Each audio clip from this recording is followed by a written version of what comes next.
Welcome everyone in today's session. I am thrilled to have you all here. This channel is dedicated to all the GMAT and GRE learners, and I'm honored to be your guide on this journey. Whether you are a seasoned expert or just starting out, I believe you'll find valuable insights and information here. I can't wait to share the session with Mr. Sohail. So sit back, relax, and let's get started. Welcome, Sohail, to our channel. Thank you so much for attending this. Yeah, thank you, Abhinav, for having me. Appreciate it. Sohail is a highly experienced and dedicated professional in the field of management and supply quality engineering. With over 11 years of experience in various industries, Sohail has established himself as a skilled and knowledgeable individual in the field. His extensive career journey has taken him through several leading companies, including Tandem Diabetes Care, Abbott, Medtronic, St. Jude Medical, and Keck Medicine of USC. And Sohail's current role as a supply quality manager at Tandem Diabetes Care, based is in San Diego, California, and it's a testament to his expertise and dedication to his work. Also, he has hold several senior positions in the past, and uh, also like engineering supervisor and senior quality engineer also. And also, Sohail's commitment to his work is evident from the past experience, including his role as a quality assurance regulatory affairs trainee at clinical investigation support CISO at USC. So Sohail, Sohail, your journey in the field of engineering has been marked by is like your hard work. And we are really appreciative that you have joined us. And for the young viewers and young aspirants, you might be an inspiration. So any note do you want Thank to you. add before starting the session? Thank you, Abhinav, for the great introduction. I think I've just tried to be myself through this journey. Got it. And I mean, we'll go through the interview as and I'll hopefully I can add some value to your audience today and to the young aspirants who would want to do, MBA or MS, and further their careers, their skills as well. Got it, Sohail. Got it. Thank you so much. And so, Sohail, my first question, what decided you to pursue an MS, particularly abroad? For me, I wanted to get into more, manufacturing, kind of be in the heart of medical devices. Like biomedical engineering was my my major, in my undergraduation. So, that's kind of more heavily based on medical devices domain in the healthcare sector. And so while I was evaluating my options, there were, India is growing as a medical device manufacturing sector, but it's still some ways there. So one of the reasons to start thinking was also because I wanted to be closer and in the heart of, medical device manufacturing, research and development, and hopefully I can contribute directly to the devices being manufactured. So that was one reason. Yeah, of course, leaving Mumbai would have been a difficult choice. So of course, I evaluated my options of doing masters in the city of Mumbai as well, so that I don't have to leave my family, because all my family is back in Mumbai, and kind of being away as well was a difficult decision, because I've grown up basically in Mumbai with my family, and Yeah. we used to be a joint family to an extent. So I've grown up with all my relatives, cousins all around me, so and friends. So leaving all that, it's a very big decision, and I understand whoever young aspirants who are deciding to do that. That's the first thing that it comes across your mind. How will you manage it? The good part is with today's technology, with everything kind of being available on your phone with video calling, it still gives you a little bit of that connect, Yeah. with your family and friends that maybe 30 years ago people didn't have. And so that was Yeah. there. And then your parents or your relatives or you can visit your home country, or they can come over here. So that connection, something we decided that we'll maintain it that way. So that was a difficult decision, because yeah, again, when I decided to come to the US, there were a few cities I was targeting, Okay. um, as far as considering my master's in, because biomedical engineering is a little niche in itself as a field. It's not as common as computer science or electrical engineering, as far as like even universities or jobs are concerned. So there were a few options, and I did apply to a few, and I started actually, before even applying, I started thinking through how and where I would apply and what should I do to get there. So that kind of started my third year Got it. So of academy. yeah, yeah, no, no, it's pretty it was pretty structured, like how you answered that. And also, like for our young viewers, I have one question I want to ask you, like, what steps should one take, like if they want to pursue an MS in the US? like what aspects of the profile should they more focus on? Because our viewers are young and they are like looking Right. aspirants. They will be traveling to US and for MS. So like any advice that you want to give to them? Yeah, yeah, absolutely. So I would say, first of all, of course, your engineering degree that you're pursuing before you consider MS, Master in Science. Like I've done MS, so I'll talk more about MS, but I would consider MBA to be similar in that sense. I mean, of course, you want to make sure you're strong in what you are as far as your engineering degree is concerned, and you're kind of giving your best and working towards getting a good score and a percentage or grade as far as your degree is concerned. And then when you're kind of in your during the course of your 4 years, you probably start understanding what you like and what you, I guess, don't like so much. And so if you want to consider MS or MBA, you probably want to also consider, okay, what you would like to see yourself doing down the line in your future. And then accordingly think, okay, if that's something you want to pursue, and if masters or MBA does give you that additional learning and skills that you would get in order to actually get closer to that career goal of yours. And I think you should think of that way initially. So that was something I thought when I was doing my kind of an analysis and evaluation of, Master. okay, whether I should do my masters. The first thing I thought, what should I really do a master's? But for me, I wanted to, like I said, get closer to medical device research and development and manufacturing. Yeah, So, and I knew masters would give me that additional skills and learning as well, before I actually get into the zone of, obviously. yeah. So that was what I decided. And when I decided to do that, of course, a few things that I thought would help me is, just being strong and getting better in, my maths domain, quantitative analysis. So when I looked at, what MS entrance is, which is GRE, Yeah, is how it's structured is it's quants and qualitative, or verbal, or English, right? So in that sense, and the way I think the scoring was done when did this, when I did my GRE, which was again, like, I did this in 2010, yeah, gave my okay. GRE in 2010, which is again almost 13 years ago. It was, I think, 800 and 800. So I know the scoring Yeah, pattern has changed since then. yeah, And I took actually a coaching class, okay. to, because I didn't know a lot about how GRE was structured and what all went into Yeah, it. So for me, I thought, let me do a coaching class. I did KIC coaching at that time, which was in okay, Bandra, okay. and for both quants and qualitative. And they had a good working session, kind of an interaction session every Uh-huh. time we used to go there. So which helped. It was not something that you just sit there and listen to the lecturer just talking through Yeah, the lecture. It was a lot of coaching, doing hands-on exercises as we go through.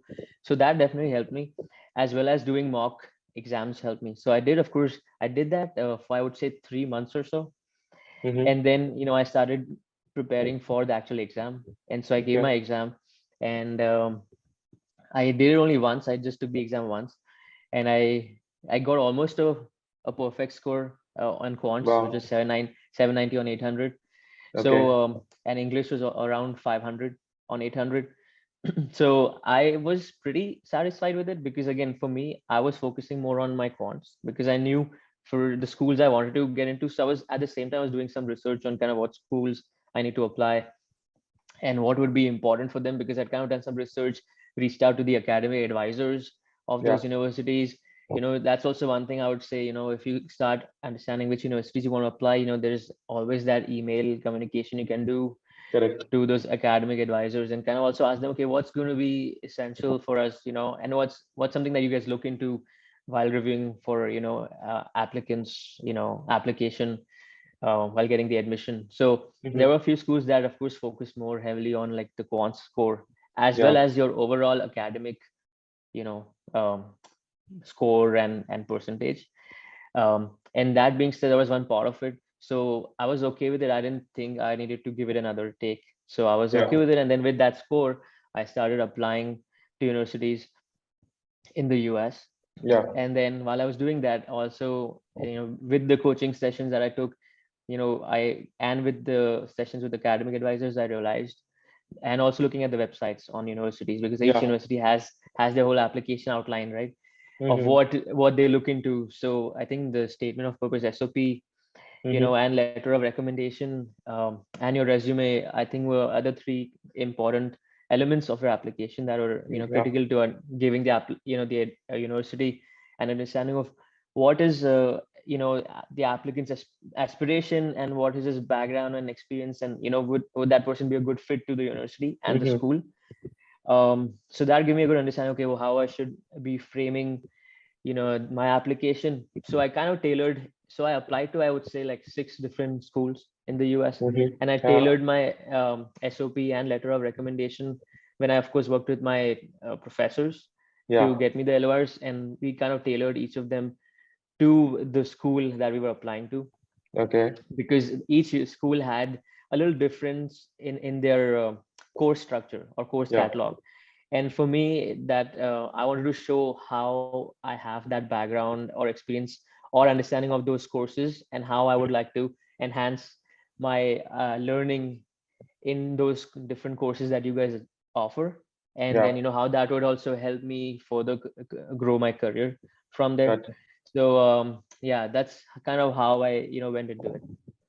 got it, Sohail. I think, and also like as you were mentioning GRE and also your scores, like what was your GRE score? And after like the GRE score came, like do you were you targeting like particular colleges in US, or like there were some right like you must have done the shortlisting of the colleges also?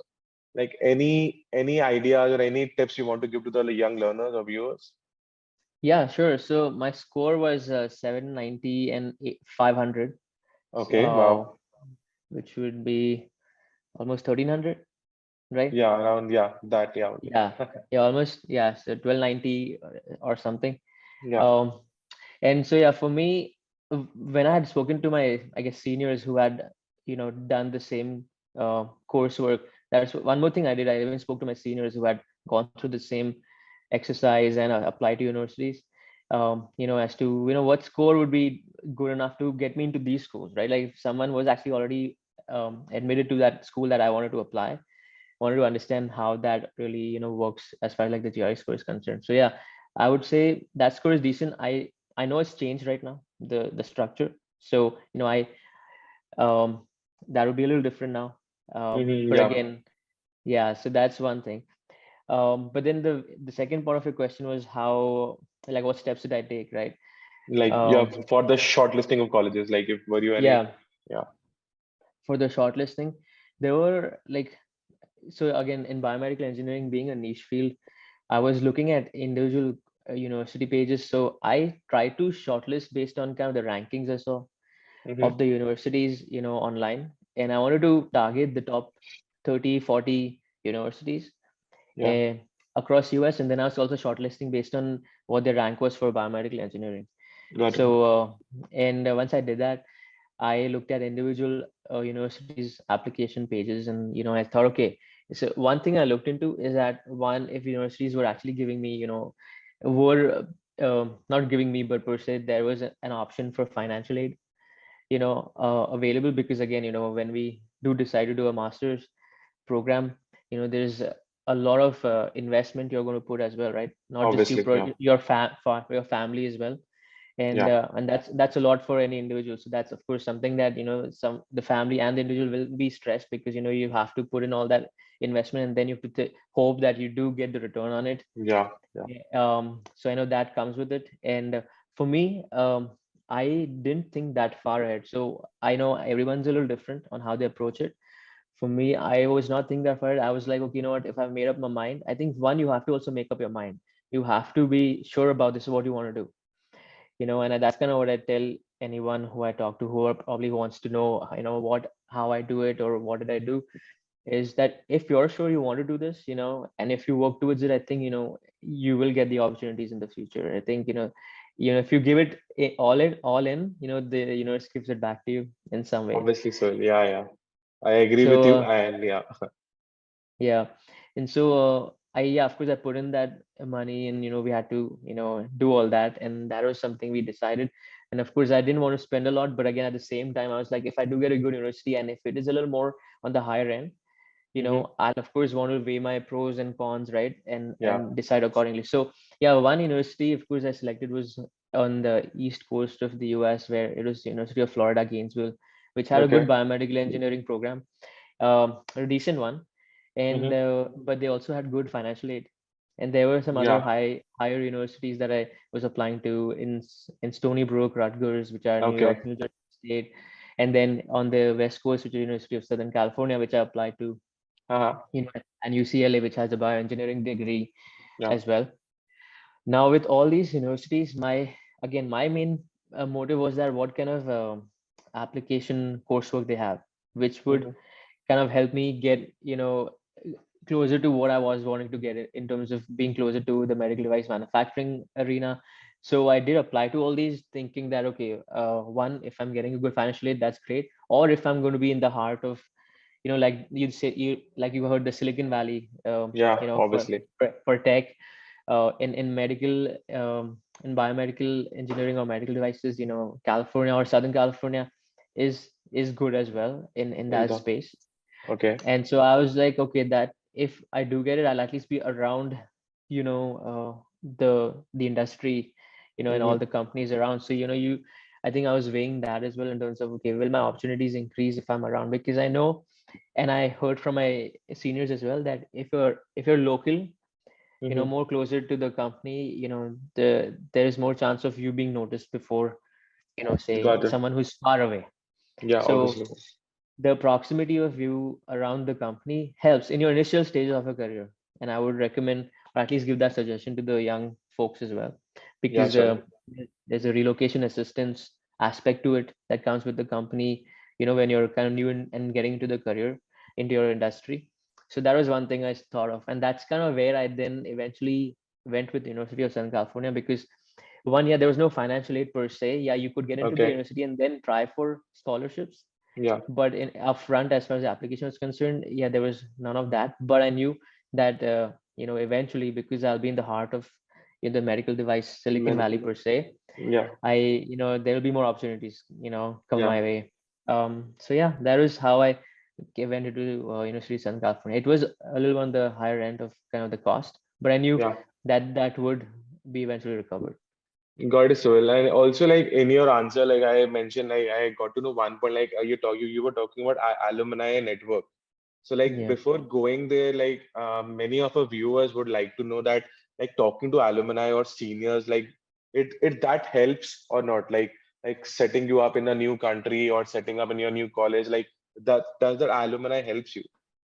Oh yeah, alumni network, are one of the strongest and the most important elements of coming to the US, especially abroad, away from your country and Okay. your family. I think that was a really positive thing that everyone should take Okay. advantage of and benefit Uh-huh. of, because we all of us who come here have gone through the same process, so we know what it takes. And once the alumni is, for me as well, when I was, like I said initially, even not even while I was applying, even before that, when I was thinking through what Uh-huh. if I should do it, and just understanding what my seniors were doing, since those guys were already here, I Yeah. was talking with them and kind of getting understanding.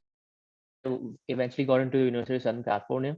And when I was Okay. thinking of actually coming in, starting my course here, the USC alumni was a very strong network I was, working with, and they actually helped me get my initial accommodation, Oh, wow. letting, giving me actually a space in their home. So that is amazing that we, as Indians do here, we actually Yeah. help the new students, aspirants come here, and help them with the accommodation for first few days until we actually come and find our own space.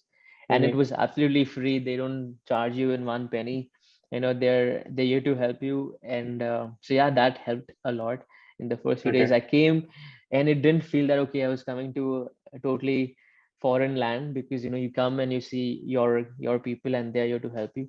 And Yeah. as Obviously, soon as I so. came, yeah, it benefits a lot. And once I passed out of University of Southern California, then kind of did the same thing even while I was there, actually. So like when I Yeah. went to the second year, for first year applicants coming in, Uh-huh. students coming in, you cannot do that, and you kind of give it forward and as well. Yeah, because that's what you have to do. Like you have to give back to the society. So Mhm. So Yeah, exactly. yeah. And also like one last question before ending this interview, like how was your MS experience at your university, and like how it helped your like shaped your future career goals and aspirations? Like any advice, and also like what most you felt there at your university? My MS career so was in biomedical engineering. Was I took a general degree, but I did want Okay. to come and kind of see what kind of coursework I would be able to take, and out would I be able to take some minors or electives, and Yeah. that helped me a lot. So when I came here, and also before I came here, I had spoken to some seniors, or Mm-hmm. people who are already in USC. So yeah, definitely I took some coursework in, like right now I've been working in quality engineering, and like Uh-huh. you mentioned in the beginning, I've kind of grown in the organizations I've worked in the same space. So Uh-huh. one of the things I did in my electives, I did take some coursework to get a feel of what that is, and of course you grow as you kind of work in the field in quality engineering as well. So I had biomedical and medical device courses. At the same time, I took a little bit of little couple courses in the quality engineering space as well. It was a new Uh-huh. and upcoming field, so Mm-hmm. a little raw in terms of even being um, pursued at that time, as Uh-huh. far as courses were concerned. But that did help me and kind of made me think, okay, this is something I could potentially you know work in, and hopefully I'll grow and get better at in that space. So yeah, I did.